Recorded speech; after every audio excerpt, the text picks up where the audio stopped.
Nosso objetivo aqui é, então, um pouquinho sobre salários adicionais. Então, tudo que compõe a remuneração do empregado. Então, essa composição tão feliz aí da vida do empregado. A gente precisa recordar, inclusive, fundamentos que estão lá no artigo 2º e artigo 3º da nossa CLT. As definições do que é empregado e do que é empregador. Empregado é toda pessoa física, não é? Que, mediante o recebimento de salário, presta serviço de natureza não eventual ao empregador. Então, o empregador é aquele que admite, assalaria e mantém a direção pessoal da prestação de serviço.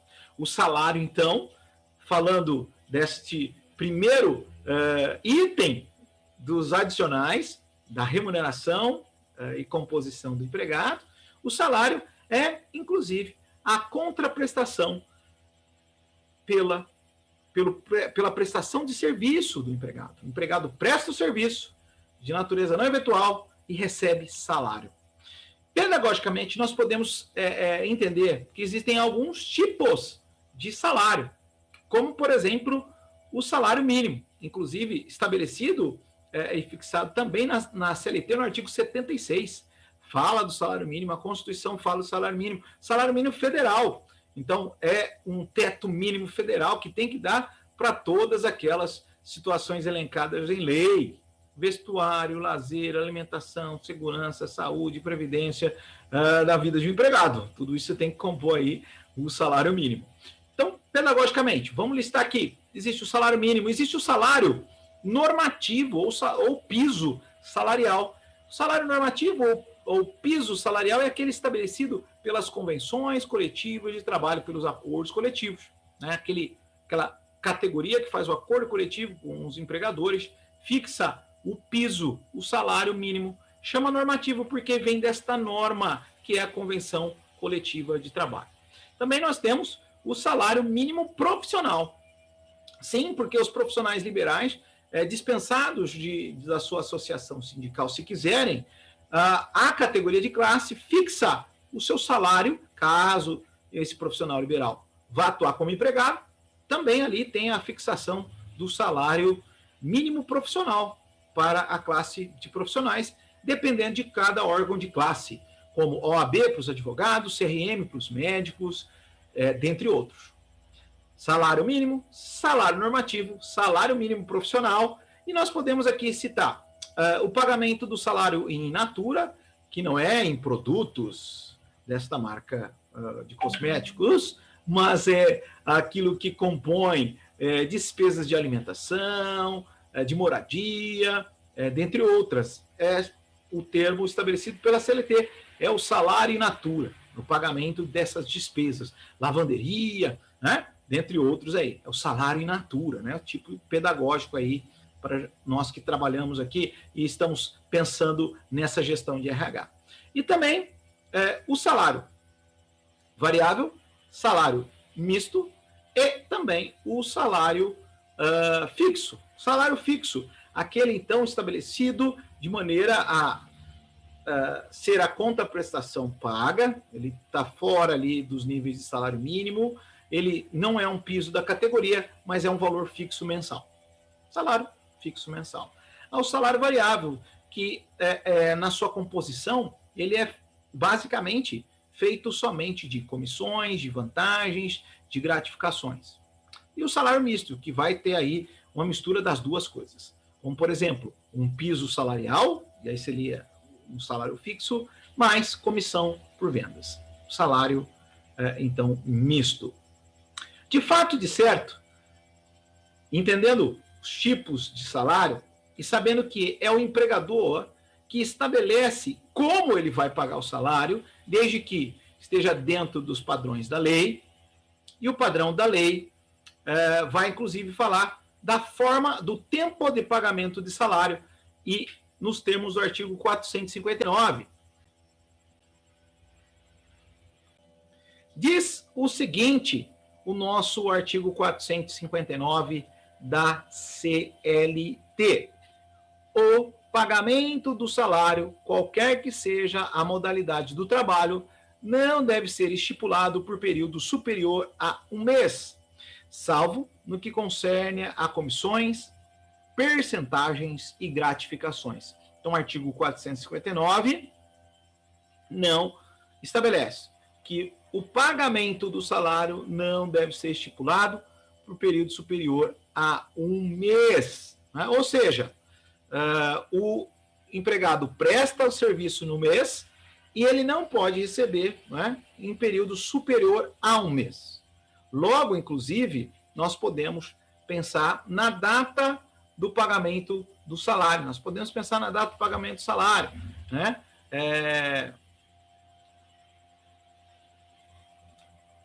Em que a lei também nos recomenda.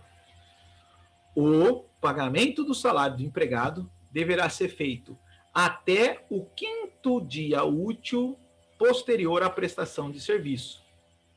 Então, prestei o serviço. Vamos imaginar aqui, como, por exemplo, o nosso mês de novembro. Estamos prestando o serviço no mês de novembro. Quando nós vamos receber o salário por essa prestação de serviço? Até o 5º dia útil do mês de dezembro. Pode ser pago no dia 30 de novembro? Claro, com muita tranquilidade. Pode ser pago no dia 28? Pode. Pode ser pago no dia 3? Pode. Até o 5º dia útil deve ser pago o salário. Inclusive, termos do artigo 477 da CLT e parágrafos. Se o empregador não pagar até o 5º dia útil o salário respectivo do mês, ele incorrerá em multa de mais um salário por ter descumprido o prazo. Ou seja, pagou aí o salário atrasado. Ele vai pagar mais um salário. E o 5º dia útil do mês, já sacramentado, inclusive, pelos nossos tribunais, sem dúvida, queridos, os dias de trabalho úteis para uma jornada normal da CLT é segunda a sexta. Domingo é considerado feriado e outros feriados nacionais também, tanto que vão se transformar em DSR quando nós pensamos no descanso semanal remunerado. É claro e fato que existem jornadas diferentes, jornadas onde você vai ter aí dias úteis contabilizando o domingo, mas a folga semanal ela sempre é garantida. Tudo isso para dizer que se o 5º dia útil cair em domingos ou em feriados, o empregador tem que antecipar. Se ele vai pagar no 5º dia útil, ele tem que antecipar. Então, vamos imaginar que o 5º dia útil de pagamento do mês de dezembro caia no domingo e o empregado não trabalha esse domingo. O empregador tem que pagar no sábado. E interessante, se a empresa não abrir no sábado e o empregado não trabalha sábado, tem que pagar na sexta. Então, ela tem que antecipar. Pagou depois, é pagamento em atraso. Pagamento em atraso. O empregado deverá receber aí mais um salário. Não é? Importante notar, sacramentar que, conforme aqui já mencionamos, se o 5º dia útil cair um dia em que a empresa não está aberta, em que o empregado não trabalha, tem que ser antecipado também. Exemplo, vai cair no sábado, sábado a empresa não abre, sábado o empregado não trabalha. O pagamento tem que ser antecipado. Já que o 5º dia último é o último dia de prazo, pode ser pago antes. E o entendimento legal é que se antecipe nessas situações em que o 5º dia útil cai em domingo ou em feriado. Importante notar também que grandes empresas que têm aí empregados e façam o pagamento via banco, né, de maneira eletrônica, ou vão ali pagar em cheque, se for dia útil e de movimento bancário, o empregado tem aí direito de sair mais cedo para poder receber aí o seu salário, caso a empresa não disponha de dispositivos para tanto. De fato e de certo, com a evolução tecnológica, está aí o Pix em pleno andamento aí de testes e funcionamento, Hoje isso acontece de maneira automática, né? Não dá para atrasar aí o salário e está o salário disponível para o empregado, que está na palma da sua mão o banco. Então, é muito simples esta questão. Ao falar de salário, então, vamos aqui recapitular. Falamos da parte pedagógica, os tipos de salário, salário mínimo, salário normativo, salário mínimo profissional, salário misto, variável, salário fixo, salário in natura. Pagamento de salário nos termos da lei, inclusive sobre atraso no pagamento de salário. Vamos agora pensar em dois adicionais, né, que podem acontecer e acrescentar a remuneração do empregado. O primeiro é o adicional de insalubridade. Nos termos da CLT, no artigo 192, diz o seguinte: o exercício de trabalho em condições insalubres, acima dos limites de tolerância estabelecidos pelo Ministério do Trabalho, assegura a percepção do adicional, respectivamente, de 40%, 20% e 10% do salário mínimo da região, segundo se classifique nos graus máximo, médio e mínimo. Então, veja, querido, é possível que o empregado possa exercer e prestar o seu serviço em situações insalubres. E essas situações insalubres, elas são determinadas pelo Ministério do Trabalho e, inclusive, estão determinados os níveis de tolerância e as regras para que o empregado possa prestar serviço em condições insalubres. Então, a condição insalubre não é que o empregado não pode trabalhar sob condição insalubre. O empregado não pode trabalhar sob condições insalubres e irregulares, acima dos limites toleráveis. Como, por exemplo, ruído intermitente, ruído de impacto, poeira mineral, pressão hiperbárica, gases, vapores, radiação ionizante, radiação não ionizante. Então, a lista, inclusive, com aquilo que é insalubre e as regras de tolerância, elas são encontradas nas normas regulamentadoras. As normas regulamentadoras, que são a parte prática de conceitos e obrigações técnicas emitidas pelo Ministério do Trabalho. Então, como o empregador deve se comportar em situações insalubres, como o empregado deve se comportar em situações insalubres, quais são essas situações insalubres, quais são os limites toleráveis. Estão todas na norma regulamentadora número 15. A norma regulamentadora número 15, ela traz os anexos, né, e cada anexo trata de uma situação insalubre diferente e de regras de tolerância diferente. Então, as regras de tolerância estão nas normas regulamentadoras. É dever do empregador, como vimos em encontros anteriores, ter o PCMSO, o PPRA, e inclusive desenvolver, né, essa cultura educacional dentro da empresa, para que os seus empregados, inclusive, conheçam as situações insalubres às quais eventualmente eles estarão expostos e compreendam o uso adequado dos EPIs e demais cuidados práticos e técnicos que ele deve observar. Então, nosso assunto, então, é a remuneração. Nós temos o salário e agora nós temos o possível primeiro adicional. Vamos imaginar um empregado, então, que trabalha em condições insalubres. Essa condição insalubre, ela pode ser de 3 níveis: de grau máximo, de grau médio e de grau mínimo. Então, essa medida, esse relatório técnico feito pelos técnicos em segurança do trabalho, dentro do programa Médico de Saúde Ocupacional, vai estabelecer o nível e a medida de insalubridade ali daquele empregador em relação àquele trabalho. Então, se for de grau mínimo, o empregado terá direito a um adicional de 10% sobre o seu salário. Se for de grau médio, o empregado terá direito a um adicional de 20% sobre o seu salário.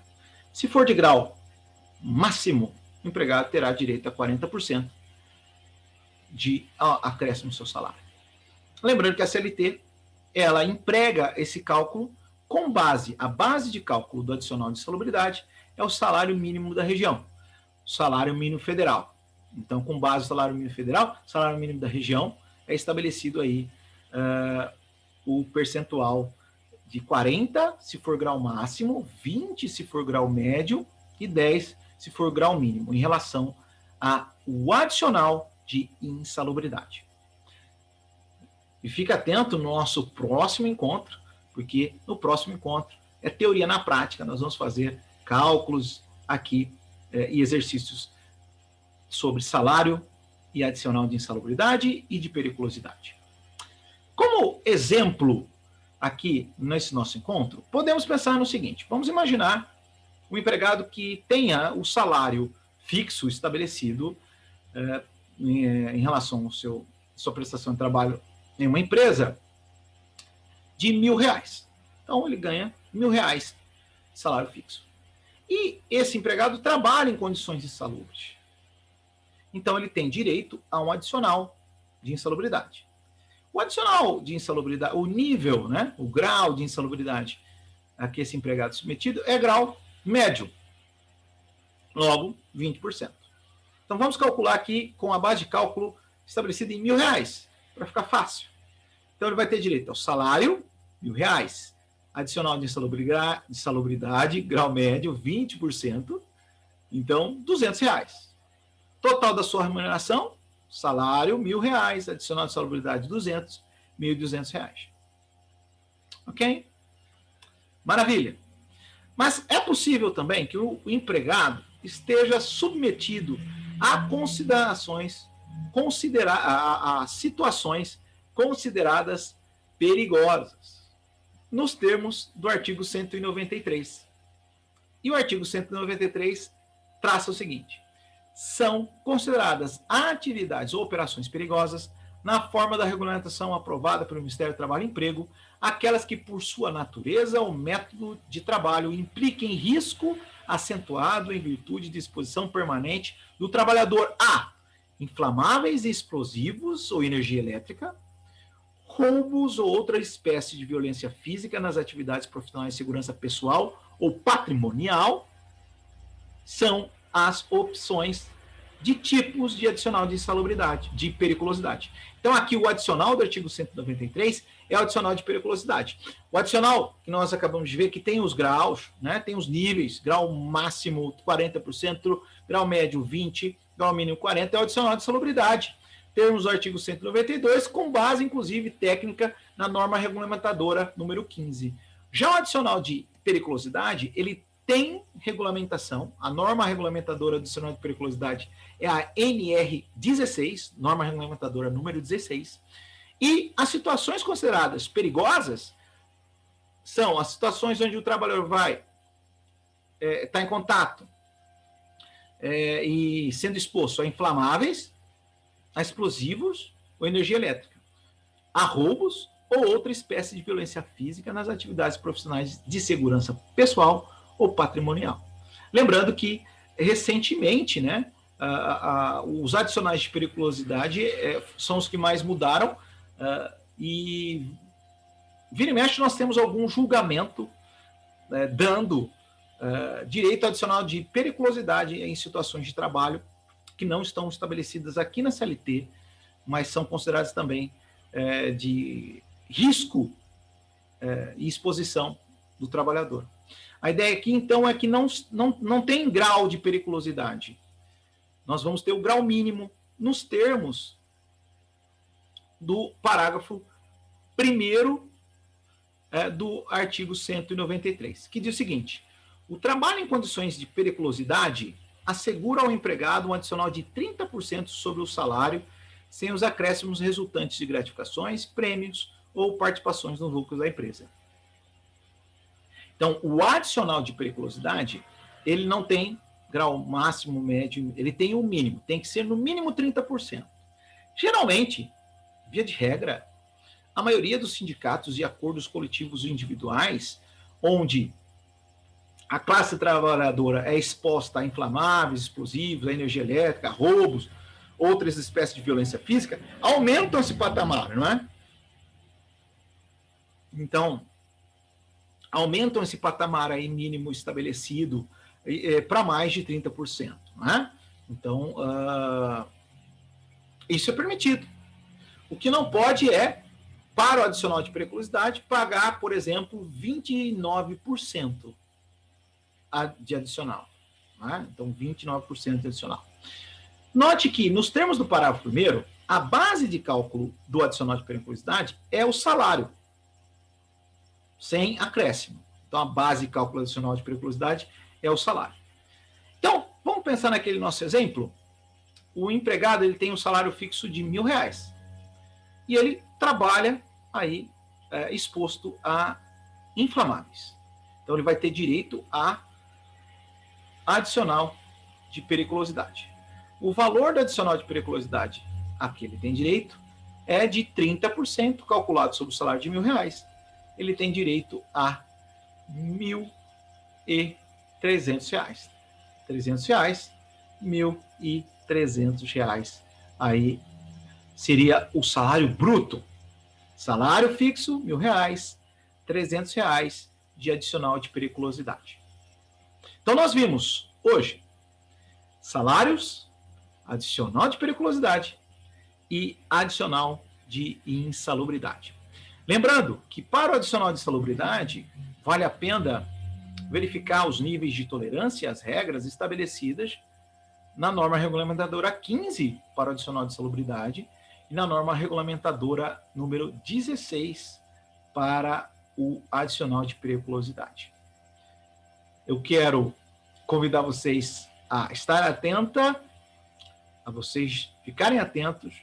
No próximo encontro, nós vamos fazer teoria na prática sobre esse assunto. Vamos calcular salários e adicional de insalubridade e de periculosidade. Então, não percam aí o nosso próximo encontro.